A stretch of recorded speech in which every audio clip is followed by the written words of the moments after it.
What's up, guys? Welcome to today's review. Today we're going to be talking about Tetrisphere on the Nintendo 64, which was released in 1997. It's a spin on the modern classic by taking the 2D plane of falling blocks, moving it into the third dimension in a spherical form. The goal of the original Tetris was to strategically maneuver your pieces in order to create lines and get as high of a score as possible. The object of Tetrisphere, however, is to match like shapes and whittle down the layers of the sphere in order to expose as much of the core as possible. There are 6 different blocks that can be combined during gameplay. These include the square block, the T block, the L block, the Z block, the horizontal line, and the vertical line, all your standard Tetris pieces.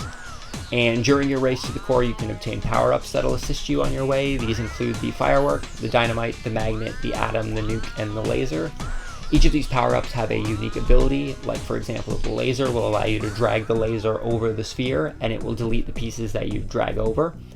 And the firework will just destroy a small part of the sphere in order to clear out a little bit for you. The game can get pretty fast-paced. You still need to kind of be cautious about where you place stuff, though, because there is a strike system in the game. If you get 3 strikes while you're in versus mode, you just lose the round. If you get 3 strikes while you're in one of the single-player modes, you just have to restart whatever level you're on at the time. There's also a timer that ticks down slowly, so you kind of have to play fast, but you also have to be cautious about where you're placing stuff. If the timer runs out, then you automatically take a strike. So you kind of have to balance being quick and placing your stuff properly so you don't get strikes, but you also don't run out of time.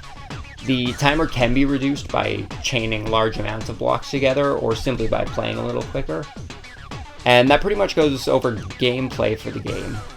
We'll move on to the game modes. Once you hit the title screen, there are 4 options to choose from. These include the single mode, versus, practice, and training. The training mode just goes over basic and advanced maneuvers for your beginner players, so you can kind of get the feel of how the game works. It also explains how the puzzle mode for the game works, but we'll get into that a little bit later. The practice mode allows you to set up your own challenges. You can choose which of the 6 blocks you want active. You can choose how many layers you want on the sphere from 1 through 5. And you can choose how much of the core you want to expose, anywhere from 1 to 99% of the core. The versus mode allows 2 to 8 people to play, not simultaneously, but it allows you to do a 1 versus 1 tournament bracket almost. And you can do up to 8 players for that and see who gets more of the core exposed first. And then there's the single mode, which allows you to choose one of the 5 modes, which include rescue, hide and seek, puzzle, time trial, and versus CPU. The single mode, when you enter it, allows you to change your profile name. You can select which of the 7 bots you want to use as your character. These bots include Rocket, Gear, Gyro, Stomp, Wheels, Turbine, and Jack. And of course I chose Gear because he's the best one, obviously. After selecting your name and bot, you can start playing the game.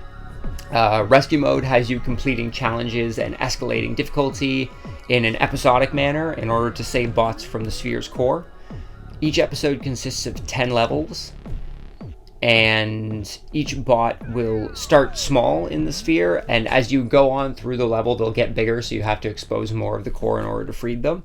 That is how rescue mode works. It's pretty self-explanatory. Just kind of get down to the core, expose a little bit of it, they'll come out. There's 10 stages in each episode, and then it'll go through each of the episodes. Hide and seek begins with the bots deciding to play hide and seek. There's a little cutscene that plays. The objective is to uncover a photograph of one of the bots located at a random spot on the sphere's core. This is done by completing different challenges, such as finding spears that are poking out of the sphere.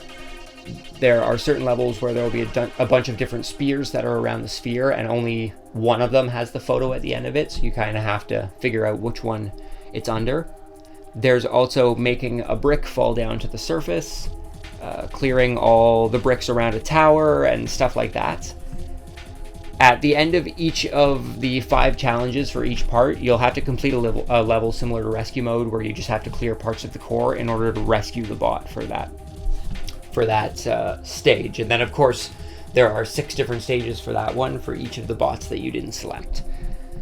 The puzzle mode tasks you with moving blocks around in a limited amount of time, or not a limited amount of time, but a limited amount of moves in order to clear all the blocks in the area. So on the bottom right hand side of the screen, it will display how many move attempts you have, as well as how many blocks you can place in order to clear all the other ones that are on the stage there. Failing to place a block down in the correct manner will result in failure, and you'll just have to start the puzzle again. The time trial mode has you racing against the clock. You have 5 minutes to complete as many stages as you can and get as high of a score as you can. You only need to expose one of the photos that are at the sphere's core in order to advance to the next level.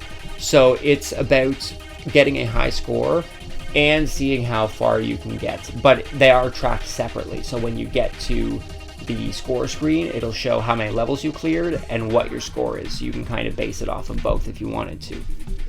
And then the last mode is the versus CPU mode, which is probably the most self-explanatory of all the modes. It just has you squaring off against a CPU that scales in difficulty. It starts at level 1, and as you successfully beat your opponent, you will continue going up from there. I believe it goes up to level 10. I don't remember if it goes higher than that.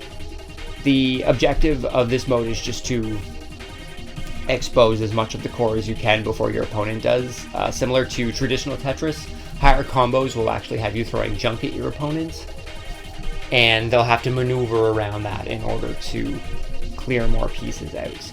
And that pretty much sums up Tetrisphere. It's not that in-depth of a game, but it is a very fun game.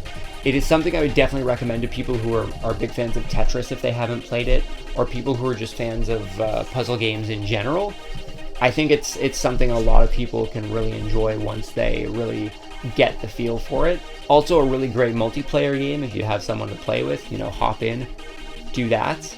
But yeah, definitely for puzzle enthusiasts, definitely for people who really enjoy Tetris. It's just kind of a fresh take on the whole experience, and I think it's pretty cool. So thanks everyone for watching. Hopefully you enjoyed this episode of Talk About Games, and hopefully I will see you all next time.